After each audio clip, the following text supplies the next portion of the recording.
De pronto Mr. Pérez hizo su aparición en el comedor asustándose él mismo al vernos parados con cara de estúpidos ahí. ¿Qué diablos hacen aquí, niños? Deberían estar jetones. Le contamos lo que nos acababa de pasar, que vimos a la monja, que era Día de las Madres y que nos iban a comer a todos, que a diferencia de la leyenda de Tuca, esta sí era verdad porque acabábamos de verla por la ventanita de la puerta que estaba atrás por la lavandería. Obvio, todo esto lo dijimos a 1000 por hora, alto volumen y al mismo tiempo. Entonces dudo que Mr. Pérez haya entendido palabra alguna. A ver, morros, despacito y uno por uno. Toda esta conversación fue en inglés. No iba a sacrificar el día siguiente, que era lunes, a quedarme en una sesión de CrossFit de castigo. Después de escucharnos y en vez de decirnos que todo era mentira y que no teníamos por qué preocuparnos, dijo: «Con eso no estén jugando, es algo muy delicado. Es una historia verdadera que la academia quiere dejar por la paz porque espanta a muchas familias para mandar a sus hijos para acá. No sé cómo se hayan enterado de ella y ni quiero saberlo, pero les sugeriría que no la repitan porque habrá consecuencias, y no castigo de nosotros, sino de la propia monja». ¿Qué le pasaba por la cabeza a este individuo? ¿Por qué diablos nos quería asustar de esa manera si ya estaban cagados nuestros calzoncillos blancos? Aparte, el muy descarado agregó: «Es más, exactamente hace un año estábamos nadando en la alberca techada en la noche, Mr. del Río y yo, haciendo ejercicio. Nosotros nos acabábamos de enterar de la leyenda ese mismo Día de las Madres. Fue en eso que vimos por la ventana de arriba». La alberca se podía decir que era subterránea porque las ventanas a las que se refería estaban a mero arriba, pero por afuera estaban en el piso, o sea que si alguien caminaba desde adentro solo se veían unos pies pasar. ¿Entendiste? A alguien caminando en un tipo de falda negra, y fue ahí como vi por única vez al fantasma de la monja. Afortunadamente solo sus pies. Ya te imaginas cómo nos pusimos Ernesto y yo. ¡Qué huevos de Mr. Pérez de contarnos su experiencia monjística en ese exacto momento! Calculo yo que era como las 9 de la noche. Faltaba aún mucho tiempo para que se acabara el Día de las Madres. No sé por qué no tuvo piedad de nosotros. Se hubiera aguantado al paseo del día siguiente para contárnoslo. Total, el siguiente Día de las Madres estaría en mi casa con mi madre, no en esta mentada academia. «Por favor, quédese a dormir en nuestro dormitorio, Mr. Pérez. Por favor, defiéndanos de la monja». Cantamos casi al unísono Ernesto y yo. Mr. Pérez nos tuvo que bajar la voz porque sí gritamos a un volumen un poco superior y pues no eran horas. Después de callarnos a ademanes, Mr. Pérez negó nuestra petición de que fungiera como guardador de sueños en nuestros dormitorios. Dijo que ya estábamos grandecitos para necesitar un adulto para sentirnos seguros en la oscuridad, y después agregó que la monja no era violenta, que no nos pasaría absolutamente nada. ¿Cómo por qué sabría él que la monja satánica no era violenta? ¿Habrá tenido una conversación con ella y nos está dando su opinión del carácter del fantasma o qué diablos? No hay manera de saber si un fantasma es bueno o si anda buscando venganza mientras ambula el mundo de los vivos. Los fantasmas no van a contar sus intenciones, sino que chiste. Es como si Steve Jobs le hubiera contado a Bill Gates hace muchos años que se le estaba ocurriendo una cajita en donde tienes guardada música por medio de un disco duro y tiene una entrada auxiliar para audífonos y que el aparato ese la haría del nuevo Walmart o Discman. Pues obvio no le contó. Es como si el Chapo le hubiera contado a los enfermeros y a los vigilantes del manicomio que estaba planeando escaparse de tal para continuar su carrera de asesino y violador porque sintió que se la cortaron a destiempo. Nada de lo que nos dijo Mr. Pérez para calmarnos lo logró. Su fuerte no era precisamente eso. Más bien cada palabra que salía de su boca nos asustaba más. Entonces, lo inteligente sería habernos alejado de él desde un principio y regresar a los dormitorios por nuestra cuenta sin un gramo más de terror en el sistema nervioso. Pero como por supuesto no hicimos lo más sensato, ahora estábamos más asustados que el batillo sentado en el primero de un baño público de 2. No nos quedó de otra más que seguir caminando a pasos largos empujando el carrito. Pero Mr. Pérez nos prohibió correr porque hacíamos demasiado ruido y la academia se iba a despertar. En el instante que este señor estuvo fuera de vista, aceleramos para llegar lo más pronto posible al elevador que nos llevaría al tercer piso del edificio para así ya tratar de dormir y acabar con este día del demonio. Por fin lo logramos al elevador. El problema fue que sin querer bajé el switch de la luz al mismo tiempo y de pronto nos encontramos entre 4 paredes en negro total. Por supuesto que estábamos gritando aterrados, y así fue como empecé a buscar el interruptor otra vez. Pero como tenía 13 años y nos estábamos comportando como niñas de 10, le piqué a todos los botones y moví todos los switches hasta que por fin se prendió de nuevo el ascensor. Solo que la mala noticia fue que se abrió la puerta de este y nos encontrábamos en el sótano. Todo empeoró, todo se fue al carajo. Le empecé a rezar a Cristo Redentor, esposo de Susanito, para que de perdido no fuera muy estricto conmigo y me dejara entrar al paraíso por mi inminente muerte a continuación. El sótano estaba más oscuro que cuando se nos fue la luz del elevador. Olía a húmedo combinado con ese olor que me gusta tanto que a casi nadie más, como de estacionamiento subterráneo con polvo. Tengo cierta atracción a algunos olores que raramente le gusta a alguien más. Los plumones negros permanente, el resistol 5000, el pegamento UHU, el librito de un CD nuevo cuando compraba CDs, el cloro de las albercas, mis gases debajo de la colcha, etc. En cuestión de unos pocos segundos encontramos de nuevo los botones para irnos al carajo del sótano y ahora sí ya cuidadosamente le piqué al botón que tenía el número 3.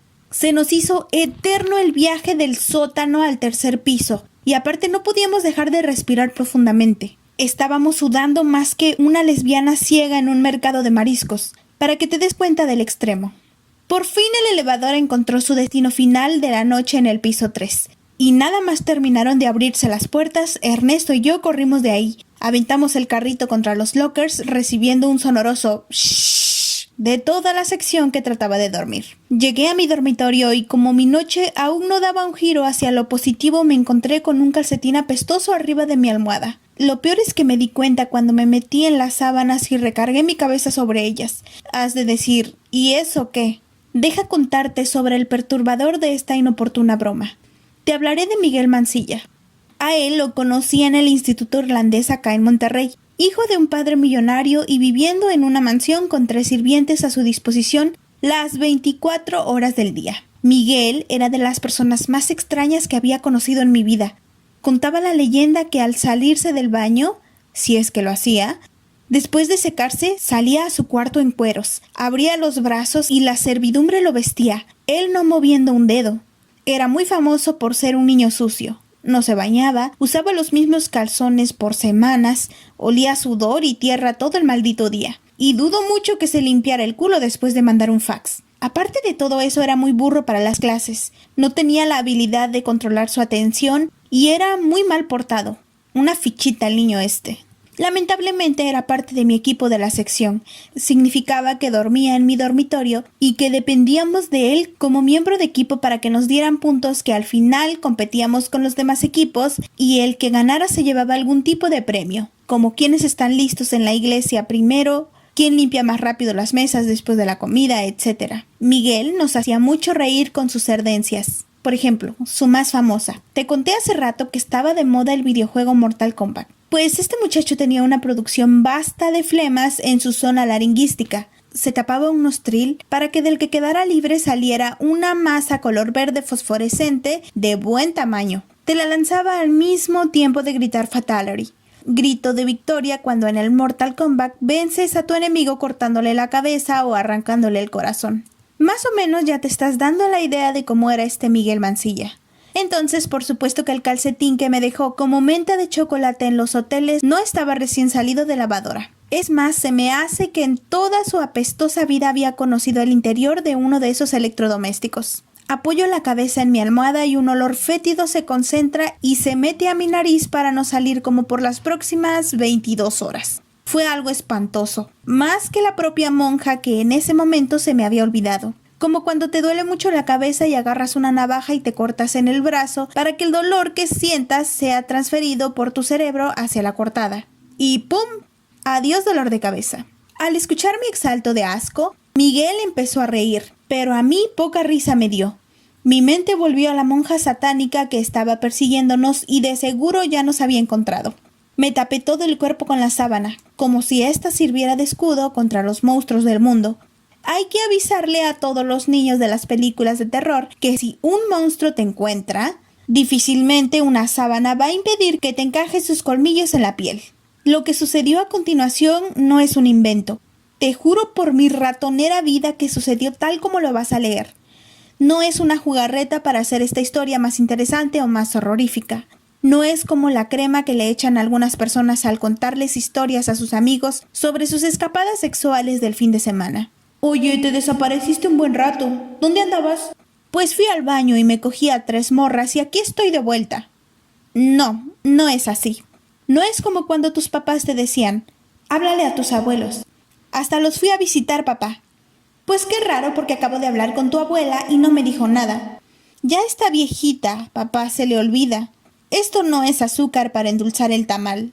Esto es la puritita verdad. Y no he encontrado forma para explicar aún cómo fue posible que pasó esto. Fue algo así. Después de haberme fumado por completo el calcetín de Miguel, traté de permanecer inmóvil debajo de la sábana. Hasta respiraba lentamente para que no se viera el movimiento de arriba a abajo que produce una respiración agitada. En esa misma posición pasaron varios minutos y yo solo oía ronquidos leves de esos de niños de 13 años.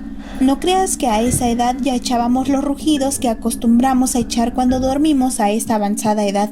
No que yo ronque, pero hay gente bien exagerada que parece que lo hace adrede para no dejar dormir. Deja recordarte que los dormitorios estaban en un 3er piso. Si te tiras al vacío de un 3er piso, muy probablemente no caigas parado al aterrizar.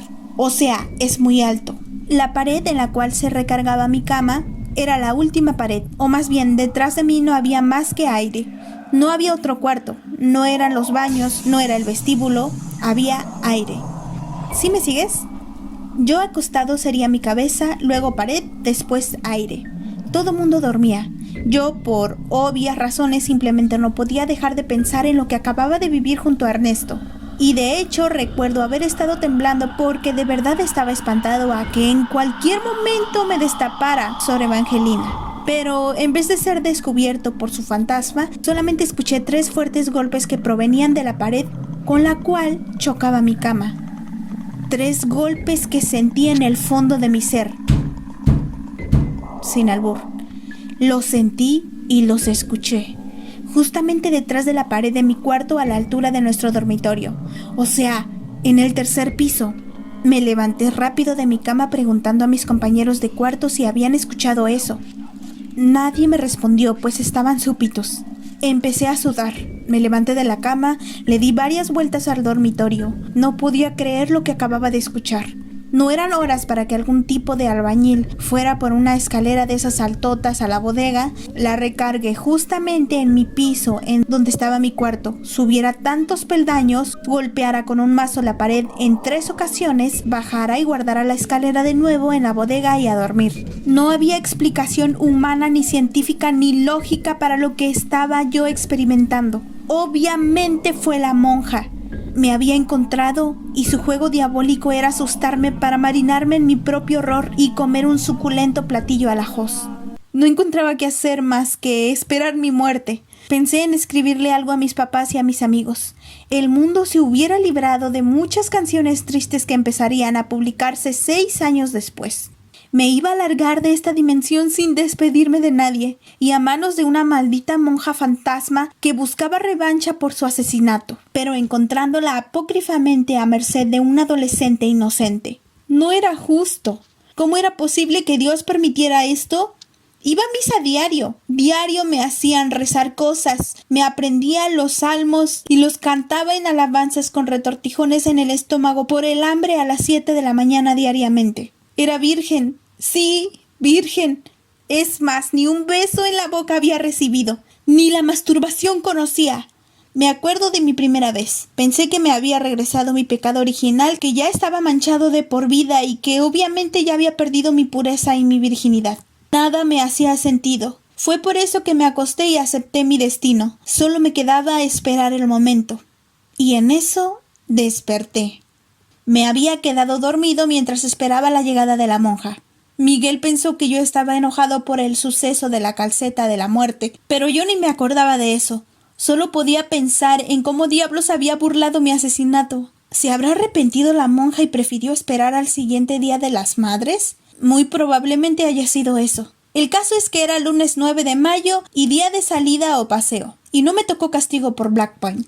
Entonces fui. En el camino antes de zarpar a donde hayamos ido ese día, Logré sentarme al lado de Ernesto para preguntarle qué había pasado la noche anterior. No quiero hablar de eso, Pepe. Por favor, no me lo vuelvas a mencionar. ¿Escuchaste los golpes en la pared? Adiós. Se paró de su lugar y se sentó al lado de alguien más. Ya entrada en la siguiente semana me di cuenta que Ernesto pidió que lo cambiaran de tarea. La lavandería ya no era lo suyo, según me comentaron los responsables. Me dejó solo. Si yo también hubiera pedido el cambio, los grandes hubieran pensado: este está muy colorido para ser chilero. Mejor lo dejé así. Me asignaron otro compañero y seguí mi vida de separador de ropa sucia en la lavandería. No le conté a nadie de mi aventura. No me atreví a repetir lo que viví ese Día de las Madres. Nadie se enteró en la academia de nuestro roce con lo sobrenatural. Fue hasta muchos años después que lo empezaba a contar a personas allegadas a mí como plática. De fogata, como dicen por ahí.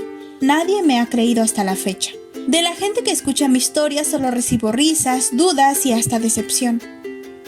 ¿Ya fue todo? Ni da miedo. Nalguísima tu historia, Pepe. No vuelvas a hablar en toda la noche. Sé que estás pensando lo mismo. Lo que a ti, chance, y se te hizo una historia idiota sin susto alguno, esa misma historia hace 22 años destruyó un pedacito de mi alma. Estoy seguro que no te gustó este capítulo. Lo siento, probablemente tenías que haber estado ahí. Julio 23, 2015.